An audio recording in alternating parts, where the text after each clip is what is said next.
Alright, Bitcoin, blockchain, Dogecoin, Ethereum, NFTs, everyone is talking about cryptocurrencies right now. But good lord, what does all of it mean? So welcome to the one video that will take you from crypto noob to crypto genius. I'm going to tell you what it is, why it keeps becoming more important, what I've actually invested in myself, and the dark side of it. Okay, so when society was in its early stages, there was no such thing as money. We'll call this stage one. The only way to buy something off someone was to go up to them and be like, oh, I really like your horse. I'll trade you my cat for it. Sorry, Milo, I'd never trade you. But the issue with a system like that is that even though you might be perfectly happy to give up your horse, you just might not want a cat. So that trade will never happen. But that's where currency came in. Stage two, coins, which, because they were made of precious materials like gold and silver, everyone just accepted that they were worth something. You've heard of the British pound, right? Well, the reason they're called pounds is because £1 literally just used to be £1 of silver. And so all of a sudden in a trade, it doesn't matter if you don't want my cat. As long as I have coins, we can still trade for your horse. Even if you have no use at all for the silver, because it's a precious material, you have that reassurance that you can take that coin, give it to someone else, and trade for something that you do want. Convenient, right? But then this evolved to stage three. As banks became established and governments had control, we realized that as long as there was trust in the system, we could move away from needing to carry blocks of precious metal towards something even more convenient. Paper money. It does the same thing, but now the money doesn't have value because it's made of pure silver, it just has value because the government says it has value. Like this £10 note here in the UK, the note itself is just made of, well, it's actually made of plastic. They changed it recently because it's more durable. But if you look closer, you can see that all this actually is the Bank of England promising that they will pay the bearer of this note £10. Really, this is just a receipt, a kind of proof that you own a certain amount of money. But as technology has improved even further, we found even more convenient ways of storing and trading our stuff.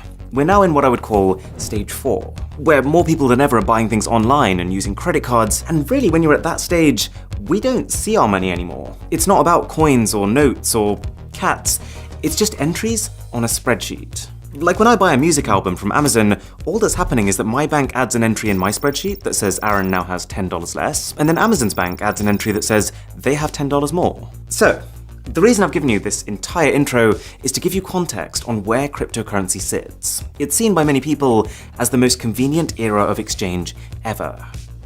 Stage 5. The way to think about a cryptocurrency is that it's 100% virtual. I know the logo for Bitcoin kind of looks like a physical coin. It really is a Bitcoin now. But with crypto, there is no gold, there is no silver, there is no paper. It really is just the transfer of digital assets. But the core concept is exactly the same. Think of them as literally just running spreadsheets of who's paid what to who. But instead of multiple banks keeping their own separate records, with crypto, there is just one enormous spreadsheet of every transaction made using that currency. And this is called a ledger. Okay, we all have a good spreadsheet, but what's all the fuss about? Why is everyone going crypto crazy? Well, there are some distinct advantages to a currency system like this. One, it's decentralized, which means that while every transaction of a given cryptocurrency is all recorded on the same ledger, there are many, many copies of that ledger, and anyone who is a part of the network has one. You might have heard of cryptocurrency mining, or Bitcoin mining. Well, all that is someone who set up a computer to crunch through transactions on their copy of this ledger or spreadsheet. There are already about 1 million Bitcoin miners around the world, and Bitcoin is just one type of cryptocurrency. The reason they're doing it? Well, if you dedicate your computer's power to mining, say Bitcoin, then you will earn some Bitcoin as compensation. So the result of this is that if I go into a store and spend 5 Bitcoins on something, then instead of just checking with one bank's records, the shop instead checks with every single computer on this network if I have enough. And assuming I do, each computer will give the go-ahead, and then every single one will update their records independently. So because you end up having this many copies of exactly the same ledger, it becomes very easy to tell if anyone's trying anything fishy. Who bought this? Like if I try to hack into someone's computer that's on the network and give myself more money by adjusting figures on their copy of the ledger, it's not going to get through. The system will realize that 99.9% of the copies on the ledger are saying one thing, but one of them is saying something else, so must have been tampered with. There's very clear organization to the system, and I think people believe in it because they see the future as open, traceable transactions, much more so than having like some bits of the record over here and other bits over there. And I know it seems complex at this point, but as we go through this, I think you'll realize that for a lot of people, in a way, it's simpler. There are plenty of areas in the world that have internet access, which is all you'd need for crypto, but don't have access to traditional banks, which require a lot of paperwork and documentation. 2, and I've kind of implied this already, but the main perk of crypto is that you don't need banks anymore. Because everything is stored by the people on this ledger, you can make international payments almost instantly instead of it taking half a day with no spending limits. Plus, you don't need to worry about exchange rates, you don't need to worry about interest rates, and even transaction fees are close to zero. For some cryptocurrencies, that is. But this is where the real fun begins. Fun at parties, I promise. The reason that cryptocurrencies are called cryptocurrencies is because they're secured by cryptography. And one example of this, which a lot of the major cryptocurrencies like Bitcoin use, is blockchain. Now, people often get confused by this. Blockchain is not Bitcoin. Blockchain is not a currency itself.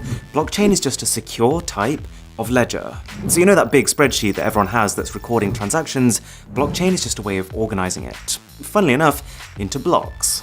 So every time I pay for something with Bitcoin, that transaction is recorded as a block. Each block contains transaction data, like who was paid and how much, a hash, which is a unique identifier, and the hash of the previous block in the sequence, or the last transaction that was recorded. And the pivot on which this system rests is that if something in a block is changed, then that block's hash will change. You might be starting to see where this is going. Because each block also contains the data of the previous block, if the hash of the block here changes, then the next block will no longer have a matching hash with it, and so every subsequent block after that one becomes invalid. So if you combine this with what we talked about earlier, this whole idea of a million different users all having their own copy of the blockchain ledger, then if I wanted to fraudulently create a transaction that, say, paid me money, I'd have to not just tamper with a block and every single block after it, but I'd also have to do this on at least 500,000 computers around the world, so that the majority of computers in the system are also consistent with the one I've tampered with.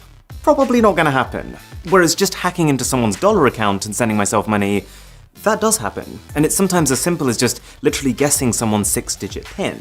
But there's a massive jump between that and trying to hack into 500,000 uncorrelated computers at once. Okay, so cryptocurrencies have their issues. I'm literally going to get to them in a minute, but hopefully you can see why some people are excited about them. And that brings me on to investments. You've probably heard of people putting money into cryptocurrencies, and all that means is that they're exchanging normal currencies, like dollars, for cryptos, like Bitcoin. They're hoping that those cryptocurrencies become the next big thing, and therefore suddenly shoot up in value, at which point they can then either spend them, or just exchange them back for more dollars than they bought them for. There's actually a term for cryptocurrencies that skyrocket like this, going to the moon, or mooning, but that can mean something very different depending on who you talk to. But the one decision that someone would have to make at this point is, which cryptocurrency? Because we've talked about Bitcoin, but Bitcoin is just one of over 4,000 different cryptos already, and each of them have different properties. For example, Ethereum, which is the second most invested in, can process transactions even faster than Bitcoin. There's one called Cardano, which is considered to be technologically superior. There's one called Litecoin, which has a newer algorithm. And if you are enjoying this video, then a sub to the channel would be delightful. So let me show you what I've done, and disclaimer, this is not in any way at all financial advice. I'm not recommending this, I've literally only put in a small amount of money that I am comfortable losing, and to be honest, the way I'm seeing it is more as an optimistic gamble as opposed to a strategic investment. The only thing that you absolutely should buy is one of these hats. Best purchase I've ever made. That is financial advice. So I've put 40% in Ethereum, 20% in Polygon, 20% in Cardano, 10% in Cartesi, and 10% in Litecoin. And this portfolio has basically gone up and then down, and then up and then down. And then, honestly, you probably get more consistency from Wish.com. So crypto is in a pretty weird place right now. And this brings me on to its problems. The dark side. One of the main ones is exactly this. The reason I think a lot of people don't take crypto seriously is its volatility. Because these currencies are so new and they're completely digital, unlike, say, the market for gold, no one really knows what they should be worth. And so you find that crypto prices are quite heavily speculative. They're tied to the news cycle. Like when a glowing article comes out about them, prices spiral upwards, but then when Elon Musk posts a tweet that puts them down, they go way down. 2 is the fact that they're not really accepted as a form of payment in well, most places. Like, yes, I can now book holidays with crypto, I can donate to Wikipedia with crypto, but there's been a lot of companies who are pretty back and forth with it. Microsoft, Tesla, even Burger King are examples of companies who said they were going to accept Bitcoin, and then they said they weren't going to accept Bitcoin. 3. There can be an environmental concern.